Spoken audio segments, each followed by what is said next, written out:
Hey girls, me again. So I think this is working. So I'm going to go ahead and make a continuation. So video two, we talked about gratitude a little bit. The other thing I think that's really important to experience in life is listening and mutual respect. And I think this is a key to having great relationships is if you have a good relationship with yourself, meaning you treat yourself like you would a friend or somebody you cared about, the way you talk to yourself even, that you do that with self-compassion and that mistakes are just opportunities to learn and that's okay to make mistakes and that we're all human and hopefully that's something that you've experienced in your lives with me and that you can be gentle with yourself when you do make mistakes and we all make them, so it's part of growing and it's part of learning. And if you're not making mistakes, that just means maybe you're not taking risks in a way that you might be missing some growth opportunities. So mistakes are good, and you want to be conscious about listening to other people. And what I like to do is really open my heart and listen. Generous listening is really a gift. Oftentimes we listen to reply versus really listening to understand another person's experience.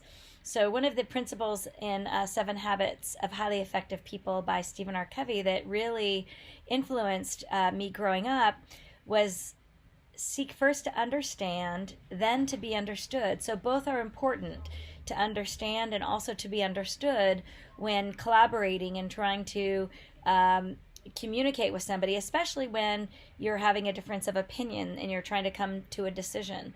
So seeking first to understand, then to be understood, taking the elevator down so you can really understand why you feel the ways that you do, can help you be better able to come up with solutions that both of you can feel good about. Because part of feeling good about a solution is that your partner also feels good about the solution or your friend also feels good about the solution. So it's less about compromise and more about synergy.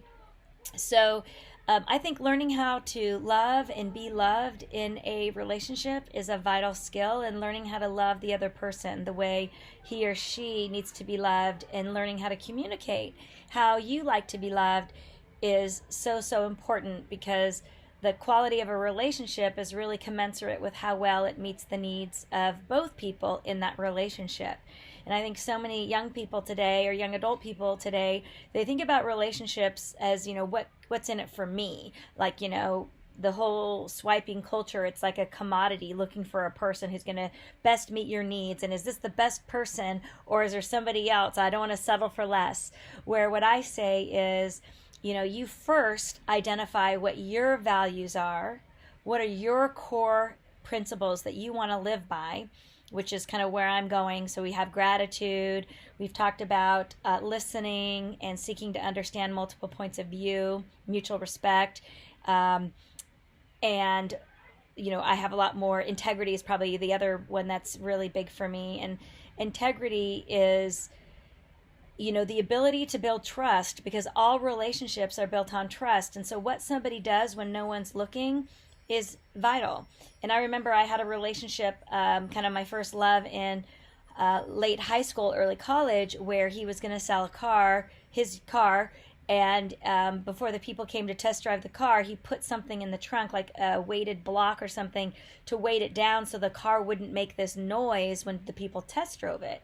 And I don't remember in the time if I said something about it or if I just noticed it and kept it to myself. But what I tracked was, oh, this person really isn't trustworthy. He's misrepresenting something to sell a car to somebody. Unbeknownst to them, this car has a problem that he's masking. And so that was a big red flag not to build a relationship or pursue a relationship with this guy. Your dad, on the other hand, he received too much change. This is back in the day when people actually paid with money and got change back from the cashier. And when he would see, oh, I got too much change, or an extra dollar or whatever, he would give it back and say, oh, sorry, you gave me too much change, versus thinking, ooh, lucky day, I've got some extra money to spend. It's just basic honesty and integrity, treating other people like you would want to be treated. If you find someone's wallet, that doesn't mean that, ooh, good, you get to have some extra money. That means somebody else has lost their wallet, and how can you help that person by giving their wallet back to them, finding them and getting their wallet back to them. And I know some of you have had experiences like this, but I do believe that in life, one of these true principles is, what we put out comes back to us. You can call it karma, you can call it whatever, but just in a general way over time. So know that, goodness is really its own reward. And if you can learn to serve, which is another one of my core values, is service, in a way that isn't for recognition. It's just because you see there's a need, so you act on it. That's another way to live, I think, a life that you love. Oftentimes people, if you don't have clarified values, you can be really vulnerable to the influences of society, the influences of your friends, the influence of other, quote, thought leaders, in such a way that you end up kind of buying into narratives and doing things and finding at the end of the day that you're not really happy because it's not congruent with your deepest values. So the metaphor that Stephen R. Covey has for this is like climbing the ladder of success, working really hard day and night to get to the top, only to realize that when you reach the top, climbing the ladder of success, that it's been leaning against the wrong wall.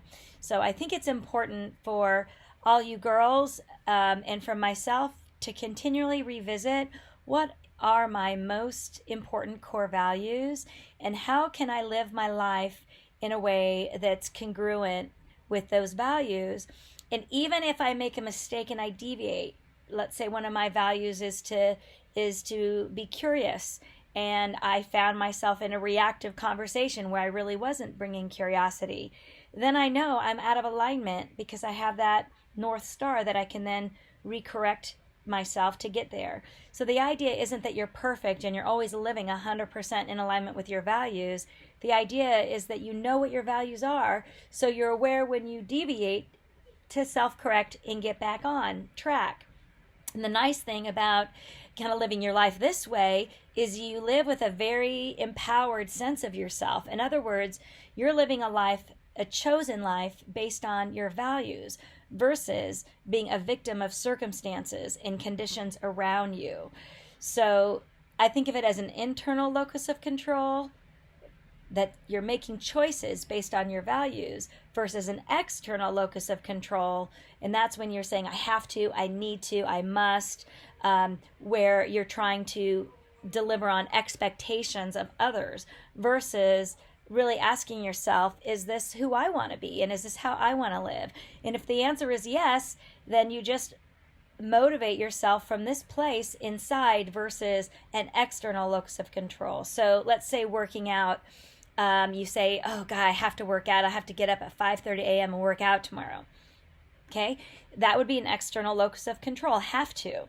Versus an internal locus of control would say, wow, working out tomorrow at 5:30 is going to be tough, but it's a value of mine. So even though I don't kind of feel like it, I'm choosing to work out because I like how it makes me feel when I work out, So when I say you want to and you choose to, it doesn't mean that you feel like it necessarily on that level, but it means you can dig deeper inside and connect to that value.